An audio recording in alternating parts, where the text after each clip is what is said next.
Junta, building better Africa. Tikulandireni konse kumene muli mmawa uno ndipo pakali pano takubweretserani nkhani za mchichewa kuchokera ku Times. Nkhanizi tamvani mitu yake.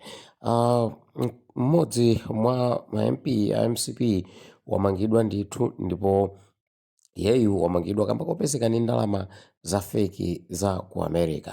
Maso MP wina wa MCP dzulo anatulusidwa mu parliament kenako anamukhululukiranso atamuzindikira kuti yeyu akupangira dala zolakwika ku parliament ncholinga choti athamangire ku khoti kamba kuti yeyu ndi lawyer komanso ndi munthu wodziwika bwino ndi kuchenjera kwake Ayuba James.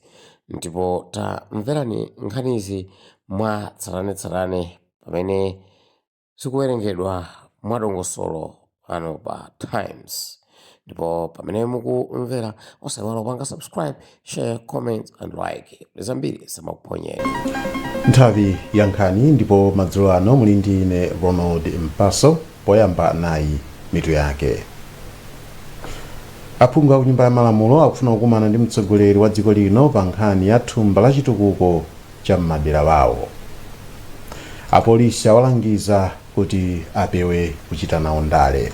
Ndipo nkhani zina kampani ya Ilovo inapereka msonkho oposa 70 billion kwacha ku boma chaka chatha. Ndi zimenezi ndi zina zambiri tiyeni tikhalire limodzi.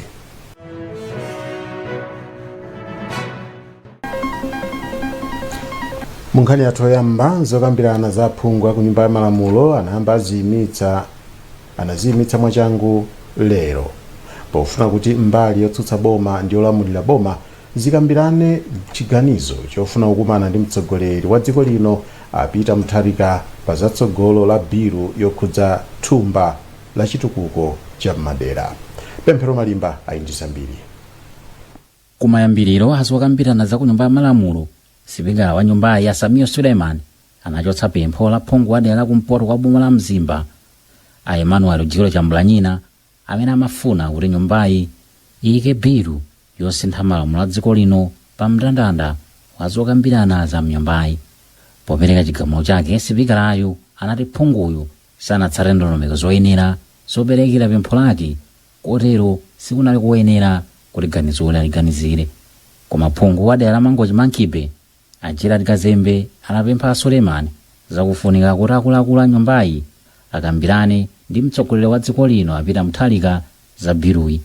Apa Suleiman anayimitsa zokambiranazi pamenenso phungu wa dera la Lilongwe Nyanja a Stephen Baba Malondera anati akuluakulu a nyumbayi akhale ndi nthawi yokambirana chitsogolo cha nkhaniyi ndi Mutharika. Poyankhula pakuthapa zokambirana za mnyumbayi, mkulu olimbikitsa mwambo ku chipani cha MCP mnyumbayi a Moses Kunkuyu anati aphungu akufuna zilondoloza ndalama za mthumba la CDF. Tsono chimene akufuna MP sikuti adzikagwira ndalama, koma MP angoti chimene tawalonjeza anthu akudera chija tikufuna chimene chifike mmene chikuyenera kufikira wina asatengepo ndalama. Dota MP chimene atapeza mchongo atchula kuti awo nda MP abwino, a MP anadzatiyang'anirira zinthu zathu mpaka zabwera mezi pamene wabwerera, pamene mbali naye amene akufuna kuti adzigwiritsa ntchito chinthu chimenechi ndi izo momwe 600 million yabedwa ena kupanga koti chino modula. Kumbali yake wachiwiri wa mtsogoleri wa zokambirana nyumba ya malamulo a Shadrack Namalomba anati ndikofunika kuti aphungu a nyumba ya malamulo adekhe pa nkhani ya thumba la CDF. Ndipo apresident aja budget yake ndimene kubwera mawa sana ali katikati mokonza ndondomeko zimenezo wina ano kungothamangira pachulu kupanga hijack kukhanga kulanda kuphumisa chinthu icho kunena kuti ndifuna kupanga CDF bill ndikuona ngati kumeko konkulakwika adakakhala ofatsa kaye adikire kuti kula president anakonza za mtundu wanje zikabwerano muno omwe zimene akonza president mwina mwake iwo nkumanena kuti ndi zimene maganizira ife ndi zimene president apanga mwina tu president kapena ku executive muda kakonza mwenjira iyi. Aphungu a nyumba ya malamulo akuyembekezeka kupitiriza zokambirana zawo lachisanu. Magulu osiyanasiyana aperekapo nkhawa zawo pa ganizo lamba kuyimitsa zokonzekera zakagwiritsidwe ntchito ka thumba la chitukuko cha m'madera aphungu. Unduna wa zamaboma ang'ono walengeza kuti makonsolo ayambe ayimitsa zokonzekerazi ati pofuna kupereka mpata kumbali zokhudzidwa kuti zidzatenge nawo gawo. Daniel Zimba wadza ndi ripoti ili.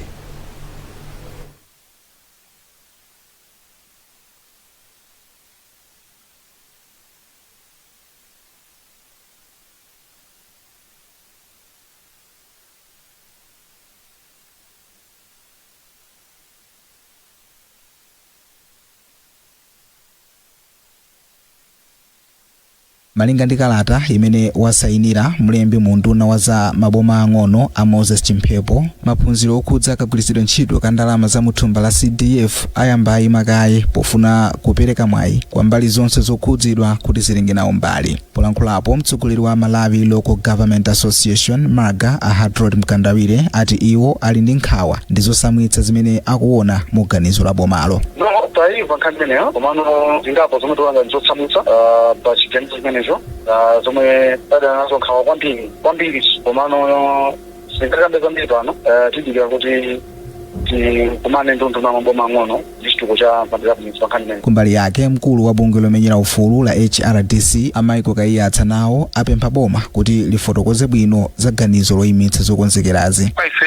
Communication imene yabweretsa mafunso komanso nkhawa kuti mwina chilipo chimene mwina boma likufuna lichite zosemphana ndi zimene CDF komanso cholinga chake chimanena. Chifukwa CDF mmene idapangidwira ikuyenera kuyendetsedwa ndi akukonsolo, ndiye ngati akuyimitsa chifukwa chakuti aphungu ali ku nyumba ya malamulo, kodi akufuna kuti aphungu ndi amene azitsogolera kapena CDF iyi nanganga zili choncho kodi sizikhala ngati zikusosonaso ndi chigamulo cha koti. Pakadali posachedwa apa boma linakweza ndalama ya thumba la chitukuko kuchoka pa 220 million kwacha kufika pa 5 billion kwacha pa chaka, koma pakhala pali kusemphana maganizo pa za yemwe akuyenera kuyendetsa thumbalo. Chaka chatha bwalo la zamalamulo lidagamula kuti aphungu a nyumba ya malamulo asamayendetse nawo thumba la CDF, ndipo kumayambiriro kwa chaka chino mtsogoleri wa dziko lino adakananso zimene aphungu a nyumbayi amafuna kuti adziyendetsa nawo thumbalo.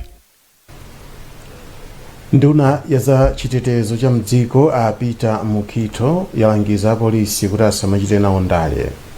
Mukhito ati izi zimasokoneza ntchito yawo ya upolisi.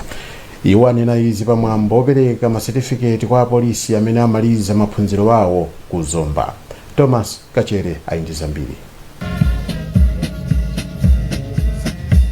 Mukhito ati mbuyomu zakhala zikuoneka kuti apolisi ena amalephera kugwira bwino ntchito zawo chifukwa cha ndale. Iwo ati boma liganizira zokonza koleji ya polisi ya Zomba kuti ntchito zawo ziziyenda bwino. Mthenga umene nabwera nawo dima uno ndi wakumbutsa asilikali athu kuti ntchito yawo yayikulu imene analembedwa ntchito kuti akhale apolisi makamaka ndikuonesesa kuti muli bata ndi mtendere mu dziko muno, komanso kuti nkhani ya umbanda isakhalepo mu dziko mwathu muno. So timawakumbutsa komanso pogwira ntchito imeneyi china chimene chimavuta kwambiri ndi choti asilikali athu akumasankha gawo mwina akulowera ku nkhani ya ndale. So timawakumbutsa kuti nkhani ya ndale ndi ya ife osati ya iwo ngati asilikali. Aliyense m'Malawi ayenera kulandira chithandizo china chilichonse osatengera kuti munthu ngwa chipani chanji. So timawakumbutsa kuti ngodya zawo zimene zimapangitsa kukhala asilikali wani ni nkhani ya discipline komanso nkhani ya integrity. Ifaki tinakambakonso nkhani za corruption, kuti corruption siyoyenera pakati pa iwo asilikali, chifukwa izi zimapangitsa kuti institution yathu ya Malawi Police Service ikhale ikunyozedwa nthawi ndi nthawi. Mkulu wa polisi Richard Luhanga anatsindika zakufunika kogwira bwino ntchito kwa apolisi molemekeza ufulu wa anthu. Mphamvu zimene timagwiritsa ntchito zimachokera m'malamulo. N'chifukwa chake anthu atimayitana kuno kwa sukulu tiphunzitse kuti malamulo akuti chani, koma osati malamulo okha, tiphunzitse chikhalidwe cha polisi kunena kuti kodi tikamagwira ntchito tizitsatira zinthu ziti, ndi zinthu zonsezi aphunzitsidwa, ukadaulo awuzidwa, malamulonso awuzidwa. Chenicheni chomwe timapanga pamene papa nchoti tiwalimbikitse kuti akabwerera akati kuthandiza Malawi moyenerera, mooneka kuti awa ndi akadaulo amene akudziwa ntchito, akasatire malamulowa, akasatire zomwe aphunzitsidwa. Yemwe achita bwino pa maphunzirowa kuposa anzake a Ellen Chifundo Damson ati zomwe aphunzira ziwathandiza kwambiri pa magwiridwe awo a ntchito. Maphunziro amene akandithandiza kwambiri chifukwa kunoko timaphunzira zenizeni zimene zimachitika kuti munthu ali pa police station kaya ali ku division ngati wa PMS akuyenera kupanga bwanji ndi mmene dziko lilili masiku ano. Ineyo ndinesi ndinali ku chipatala, ndangochoka ku chipatalako panopo ndapatsidwa post ya nyuwani kuti ndikakhale station officer kapena kuti wachiwiri kwa wamkulu wa polisi kusalima. So post iyi yandithandiza kwambiri kuti ndipange blend knowledge imene nene nayo kumbuyoku ndi imene ndaphunzira panopo kuti ndikathandize anthu akusalima komanso Malawi njeno. Maofisala okwana 61 ndi omwe achita ndi kumaliza maphunzirowa omwe anali a miyezi itatu.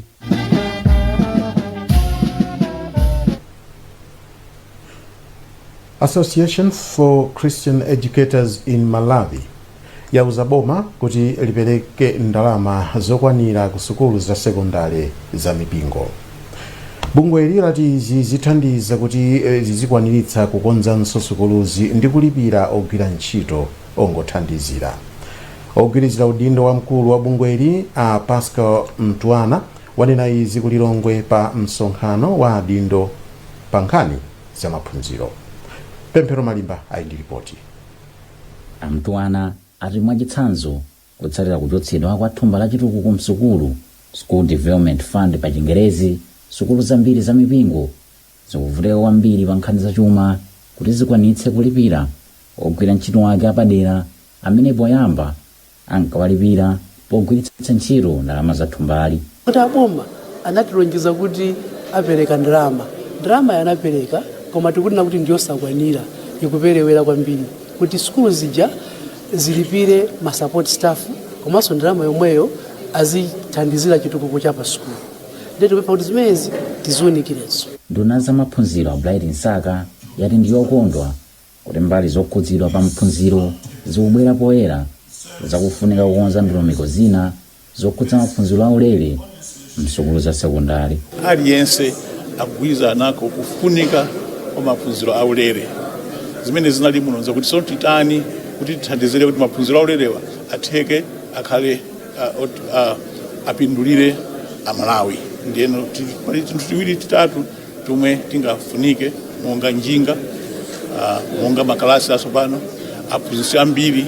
Pamwambo undunawo unasanirana mgwirizano ndi bungwe la World Bicycle Relief ngati mbali imodzi yokwezera mgwirizano pakati pa mbali ziwirizi.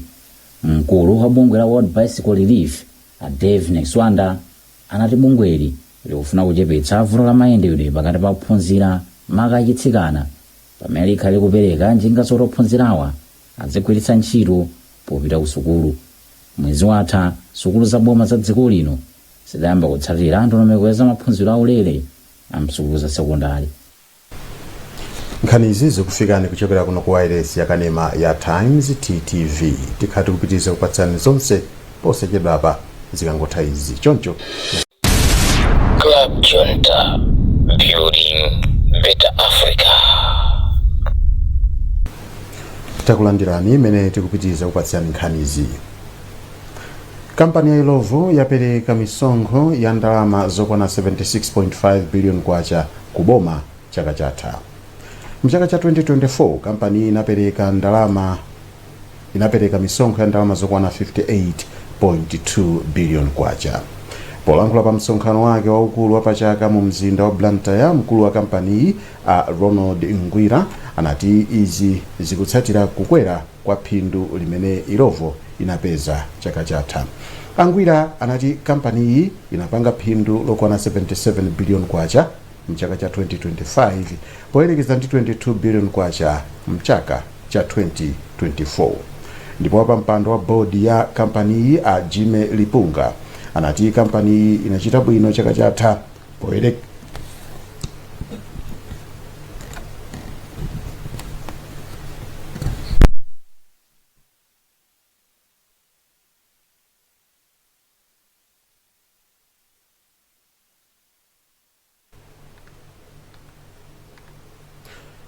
Pepani tipitiriza kupatsani nkhani ya kampani ya Ilovo imene inati inapitirira kuchita bwino chaka chatha poyerekeza ndi zaka za mbuyomu pamene mavuto azanyengo anakhudza ulimi wake wa mizimbe.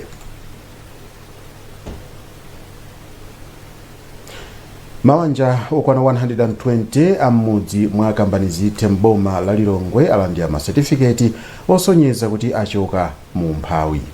Izi zatheka ndi thandizo la bungwe la Opportunity International Malawi. Brenda Kayo ali ndi zambiri mlipoti ili. Kuthandiza ndi mmene boma limagwirira ntchito. Polankhula pomwe amapereka masatifiketi, mkulu wa bungwe la Opportunity International Richard Shongo ati muzaka ziwiri bungwe lawo lakhala likuthandiza mawanja omwe anali munsiwo wa umphawi ndi thandizo la ndalama komanso kupereka ndalama zochitira malonda kuti anthu achoke mu umphawi. Tikamagwira ntchito ndi ngati NBS Bank timakhala tikulimbikitsana kuti ngapange maproduct otani ona kuti athe kuthandizira kuti alimi aja katenga ngongole imeneyi athe kukhala opindula. Ndiraona nthu kuti no ndi kugwira ntchito ndi NBS tafikira nthu alimi ochuluka ena amene ali ma cooperative ena mabanki nkhonde kuti no athe kupeza mwayi ndithu wangongole kuti athe kufikira zimene amakaniko zifikira foni na ndalama. Ndipo mkulu woona za ulimi ku Khonsolo ya Lilongwe Ezra Mbendera ayamikira bungweli pothandizira boma kuthandiza anthu omwe ali pa chilala cha njala. Tilothokoza kwambiri ngati council kuti mapartners ngati amene atamapezeka amatithandizira kuti zifikira mabanja ambiri kuyerekeza ndi mmene tidakamachitira popanda mapojeti ngati amene. Foti thumba limene timalandira ngati ku council mwina kukhoza kukhala kovuta kufikira mabanja onse muno mu district mwa nthawi imodzi ndi mphamvu kuyerekeza ndi mmene anzathu mmene amachitira. Ndipo mmodzi mwa omwe wapindula nawo pa pulogalamuyi Agnes Chimbamba ati ntchitoyi yawathandizira kusintha pa banja lawo. Ine moyo wanga unasintha ndali wodzionera pansi koma ndaona kuti kukhala pa business ndi chofunikira ifika sopo sasowa mchere sasowa pamene amene alibe business ndama akamayipeza sima libe faka akachotsa amakhulana ndithu achotsa koma wa business amaja kuti maprofit ndi kuti kupamba kutani ukupitirira patsogolo.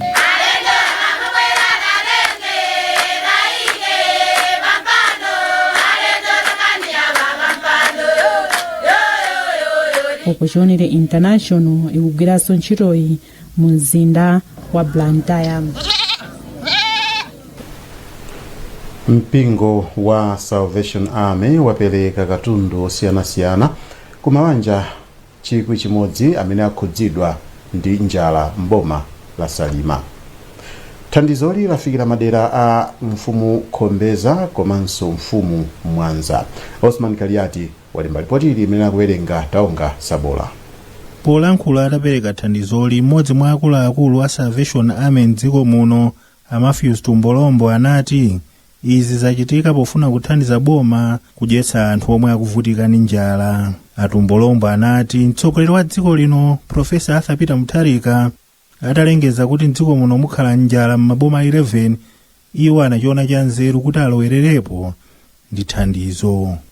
President athu atalengeza kuti ma district 11 ndi amene akhanga takhudzidwa kwambiri nkhani za njala ngati office amene timaona nkhani za chikuku cha kumidzi naona ngati chitepo kanthu inapempha thandizo kwa anzathu ndipo anathandiza thandizo kuti kathandize anthu 1000 ndi thumba la chimanga mafuta nyemba komanso ndi mbewu zokuti akhoza kukazala imene ali thandizo linabwera kudera kunofuata mmene timagwirakonso ntchito zathu za chitukuko tili ma project athu amadzi project athu othesa makwati ana ang'ono ndi laso limene ndasamira kuzika kwambiri nkhani za njala ndiye tabwera kukathandiza anthu momwemonso kusogolo kuso kufunafuna ndalama kuti tingafikire banja anthu ena amene thandizo la lero silinafikire. Mmodzi mwa anthu olandira thandizoli a Christina Chikuta ochokera mmudzi mwa Chotayika ayamikira Salvation Army kamba kathandizolo ponena kuti lafika mu nthawi yake. Tinanga ndine Christina Chikuta pamene timakhala tili ndi njala chonchi tisanandire chimanga tinali wovutika kwambiri koma papa pamene talandira chimanga chimenechi ndiposangalala chifukwa njala itichepera. Ana sikulu amene tili nawo makomomo amagona ndi njala masiku ambiri ndiye tikatipirani ku sikulu amalephera kudya sakhalanso ndi nzeru ifone kuti munthu amene sanadye chakudya amakhaone kuti nzeru sakhala nazo ndi apa tikuthokoza kuti mwatithandiza komanso zizathere pomwepa mutipitirize kutithandiza kuti mwina masiku amene ali kubwera zathe kukhala ndi ana ambiri ochuluka kupita nawo ku sikulu. A Godfrey Chitedze omwe anayimirira akuluakulu aku Khonsolo ya Salima anagwirizana ndi Achikuta ponena kuti boma la Salima limakumana ndi mavuto a njala kamba kang'amba. Bungwe la Malawi Chinese Chamber of Commerce lapereka ndalama zokwana 40 million kwacha ku bungwe la BIM. Bungwe hili lapereka thandizoli ku nyumba ya boma ya Kamuzu mu mzinda wa Lilongwe. Wezi Gausi aindi ripoti. Wapampando wa bungwe la Malawi Chinese Chambers of Commerce Azung Shanjian ati iwo apereka thandizolo kamba kakuti amakhulupirira kusamalira zachilengedwe komanso chitukuko cha dziko. Iwo atakukhulupirira kuti thandizolo lithandizire kwambiri ntchito zosamalira dziko la Malawi. Poyankhulapo atalandira thandizolo mmodzi mwa akuluakulu ku bungwe la Beautify Malawi Trust Afane Kachale ati thandizolo lafika mu nthawi yoyenerera ndipo likhalede kuthandiza bungwe lawo pa masomphenya awo atali. Ife a Beautify Malawi Trust ndife osangalala kwambiri chifukwa cha thandizo limene talandira kuchokera kwa anzathu amene akuchokera ku Chinese Chamber of Commerce.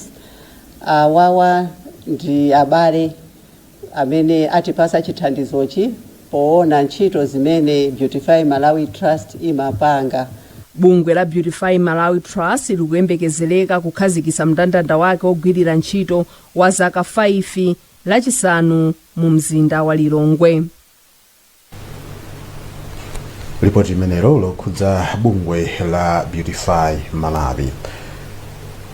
Kampani ya Petroleum Importers Limited yapereka laboratory ya luso la ntchito za makono za kompyuta komanso chipinda chowerengeramo ndi kusungiramo mabuku ku sukulu ya Katole Community Day Secondary School.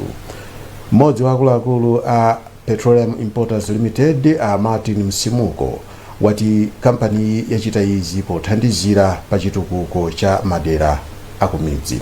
Rueni Mpasa walemba ripoti ili limene akuwerenga Sam Banda Junior. Polankhula pamwambo wopereka zipindazi ku Tcholo, Msimuko ati PIL yayika ndondomeko zapadera zothandizira magawo amaphunziro za umoyo komanso chitetezo. Ifeyo ngati Petroleum Importers Limited muchaka chilichonse timasungapo gawo lina lake la ndalama zomwe timapindula kuti tithandizire anthu aku Malawi kuno, chifukwa tikudziwa kuti anthu aku Malawi kuno ndiye ma customers amene amatigulaso mafuta mu makampani amene tili nawo ngati Total Energies, Puma, Vivo komanso Petroda. Ndiye mwakubwezera kwa anthu amenewa tinaganiza kuti tibwere kuno Katole kumene kuli kutali ndi chinthu china chilichonse chitukuko china chilichonse kuti tidzathandizire pazofuna zomwe tinalandira pa pempho lomwe tinalandira kuchokera ku Katole Community Day. Mtsogoleri wa nthambi ya maphunziro ku Shire Highlands Education Division Shed Evelyn Njima ati zipindazi zithandiza ophunzira pa sukuluyi. Mphoto imene apereka APIL ndi mphoto ya library mbali imodzi, chipinda chinachi ICT sonzoti ndi kumene ana angamati kuphunzira maphunziro a kompyuta komanso kumaphunzirira zimene zimapezeka pa internet.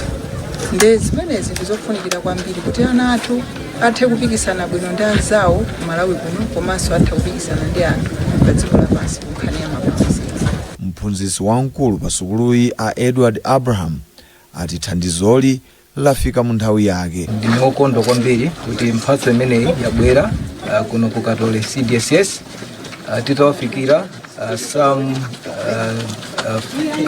miyezi ngapo yapitayo adachilandira andi chinyumba ichi chinchoti chamangidwa kwa nthawi yochepa kwambiri. PIL ndi imodzi mwa makampani obweretsa mafuta mdziko muno omwe ali pansi pa mgwirizano wa makampani ogulitsa mafuta a Puma Energy, Petroda Malawi, Total Energies komanso Vivo Energy Malawi. Nkhani zathu ndi zomwezi koma tisanasiyane na inso mitu yake. Aphungu akufuna kuti akumane ndi mtsogoleri wa dziko lino pa nkhani yokhudza thumba la chitukuko cha madera wawo. Apolisi awalangiza kuti apewe kuchita nawo ndale. Ndipo nkhani zina kampani ya Ilovo inapereka msonkho wa ndalama zoposa 70 billion kwacha chaka chatha. Mukhoza kupeza nkhani izi ndi zina zambiri pa www.times.mw, pa Facebook pa tsamba la Times 360 Malawi, X @Times 360 Malawi komanso poimba *1895# ndi kuchita subscribe ku 1895. Mwana indine Ronald Mpaso ndikufuneni madzulo opambana pamene mukupitiriza kuonera maprogram osiyanasiyana pompano pa wireless yakanema ya Times TTV. Zabwino zonse. Club Junta.